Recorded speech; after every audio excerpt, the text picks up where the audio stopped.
ব্যবস্থা করে দিব, ইজ্জত লাগলে আমাকে বল, ইজ্জত আমি এনে ব্যবস্থা করে দিব। আমি আমার কাছে ওইগুলা চা যেগুলা মানুষে দিতে পারবে না, তারপরে আমি তোকে দিব। এবার সত্যি করে বলেন, আল্লাহ কি দেয় না নাকি আমরা নিতে জানি না?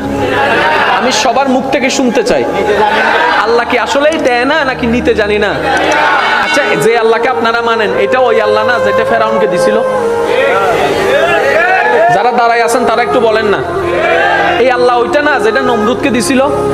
এই আল্লাহ ওইটা না যেটা আবু জাহেলকে দিছিল?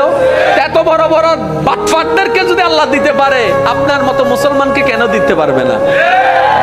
উনি দিতে জানে, উনি দিতে পারে, আমরা নিতেও জানি না, চাইতেও জানি না। অনেক আল্লাহর বান্দা আছে বলে, আমি নামাজ পড়ি, তারপর আল্লাহকে চাইছি, আল্লাহর কাছে চাইছি, আল্লাহ আমাকে দেয় নাই। রোজা রাখছি, চাইছি আল্লাহর কাছে, আল্লাহ আমাকে দেয় নাই। আমি এত টাকা মান্নত করছি, চাইছি, আল্লাহ আমাকে দেয় নাই। আহাদে আল্লাহ কি তো আল্লাহ কন্টাক্ট হই না? তুমি কে? বলে যে বান্দা। দেনেওয়ালা কে? বলে যে আল্লাহ। তা আল্লাহ হচ্ছে মালিক, তুমি হচ্ছে গোলাম, তো তুমি চাইতে না থাকবা। তোমার কাজ হচ্ছে চাইতে যাওয়া, চাইতে যাওয়া। ওনার যেই দিন ইচ্ছে করবে সেই দিন দিবে। সময়, বার, তারিখ আপনার বেঁধে দেওয়ার কোনো অধিকার নাই। বাস শেষ তো। মওলা চাইতে আছে, চাইতে আছে। একদিন, এক সপ্তাহ, এক মাস, 2 মাস, 1 বছর, 2 বছর, 3 বছর, 4 বছর, 5 বছর, চাইতেই আছে, চাইতেই আছে। আল্লাহ দেয় না। 10 বছর পরে আল্লাহ পাক বলে, দেখছস জিবরাইল, দেখছস আমি এতদিন দিই নাই, তারপরও আমার বান্দা আমার থেকে নিরাশ হয় নাই। আমি তো এটা চাইছিলাম। সুবহানাল্লাহ। এখানে তো প্রেম, এখানে তো মহাব্বত। আপনি কি মনে করছেন আল্লাহ আপনার নামাজের জন্য বসে আছে? আপনার আমার নামাজের জন্য আল্লাহ বসে আছে, আপনার আমার রোজার জন্য আল্লাহ বসে আছে। আর আমাদের নামাজের সেই কোয়ালিটিই নাই যেটা আল্লাহ পর্যন্ত পৌঁছাবে। আমাদের রোজার সেই পবিত্রতা নাই যেটা আল্লাহ পর্যন্ত পৌঁছাবে। আল্লাহকে খুশি করতে পারবে এমন কোনো কিছু আমল আমাদের কাছে, আর আপনাদের কাছে বাদ দেন, আমার কাছেই নাই, যেটা আল্লাহকে আমরা দেখাইতে পারবো মওলা এটা এনেছি তোমার জন্য। যে কথা আমি বলতে চাচ্ছিলাম, একটু খেয়াল করেন। বিদেশ থেকে যখন কেউ আসে তখন ওই আনে তো অনেক কিছু, একদম না পারলে বুঝ দেওয়ার জন্য কি আনে? চকলেট। এটা হচ্ছে বিদেশ। হাসর হচ্ছে আমাদের আসল দেশ।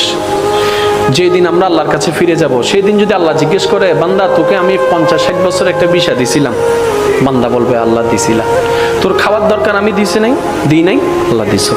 তোর সৌন্দর্য দরকার দিই নাই? দিছো। আল্লাহ বান্দা তোর সম্মান দরকার আমি দিই নাই? আল্লাহ দিছো। তোর স্ত্রী পুত্র স্বামী দরকার আমি দিই নাই? আল্লাহ দিছো। তোর যা দরকার সব আমি দিছি তো? আল্লাহ দিছো। এবার আল্লাহ যদি জিজ্ঞেস করে, ওই দুনিয়ার থেকে আসার সময় আমি আল্লাহর জন্য কি আনছো? একটা জিনিস তো আমার জন্য আনছস নিশ্চয়, একটা জিনিস আমাকে দে।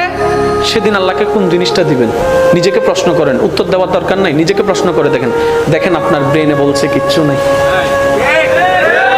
সবাইকে প্রশ্ন করেন, কিচ্ছু? জোরে বলেন না কিচ্ছু?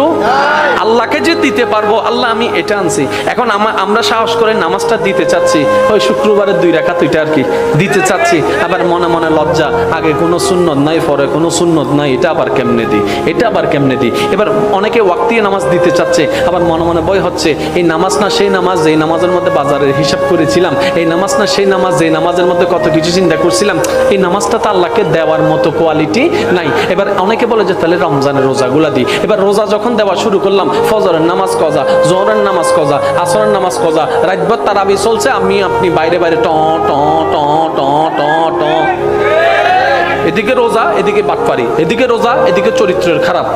এটাও দেওয়া সম্ভব?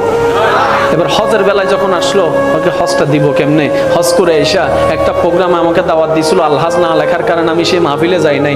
বলছিলাম 4 লাখ টাকা দিয়ে আলহাজ কিনে আনছি, আমাকে আলহাজ লেখো নাই, ওই মাহফিলে আমি যাব না। এবার বলে যে হজও দেওয়ার কোনো সুযোগ নাই। এবার আসলো জাকাতের বেলা। এবার জাকাতের বেলা যখন আসলো, বলে যে ছবি সারা জীবনে জাকাত দিই নাই।